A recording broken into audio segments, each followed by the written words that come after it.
Hey cuties, welcome back to my YouTube channel.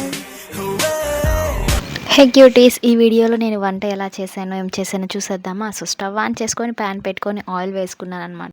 తిరగమాత గింజలు వేసుకొని fry చేసుకున్నాను. తర్వాత ఆనియన్ వేసుకొని దోరగా ఫ్రై చేసుకున్నాను. నెక్స్ట్ పచ్చిమిర్చి వేసుకొని అలానే ఫ్రై చేసుకున్న తర్వాత కొంచెం ఆయిల్ అయితే తక్కువైంది, దాన్ని కూడా యాడ్ చేసేసాను అనమాట. సో ఈలోపు టమాటోస్ కూడా ఫ్రై చేసుకొని కొంచెం సాల్ట్ యాడ్ చేసుకొని బాగా కలుపుకోవాలన్నమాట. ఈలోపు అవి బాగా వేగుతాయి. సో ఈలోపు వచ్చేసి నెక్స్ట్ మూత పెట్టేసుకొని ఒక 2 మినిట్స్ అలా వదిలేయాలన్నమాట. నెక్స్ట్ తీసేసి టర్మరిక్ పౌడర్, కొంచెం చిల్లీ పౌడర్ వేసుకొని బాగా మిక్స్ చేసుకొని కొంచెం వాటర్ అయితే యాడ్ చేయాలి. యాడ్ చేసిన తర్వాత వచ్చేసి నేనైతే ఇక్కడ చింతపండు పులుసు అయితే చేసుకున్నాను అనమాట. సో పులుసుగా ఉంటే సూపర్ ఉంటుంది అనమాట కర్రీ.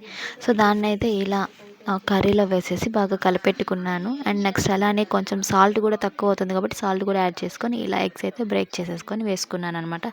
సో బ్రేక్ చేసుకున్న తర్వాత ఇవైతే కదిలించకూడదు అనమాట. సేమ్ అలానే పెడితే ఉడికిపోతాయి అనమాట.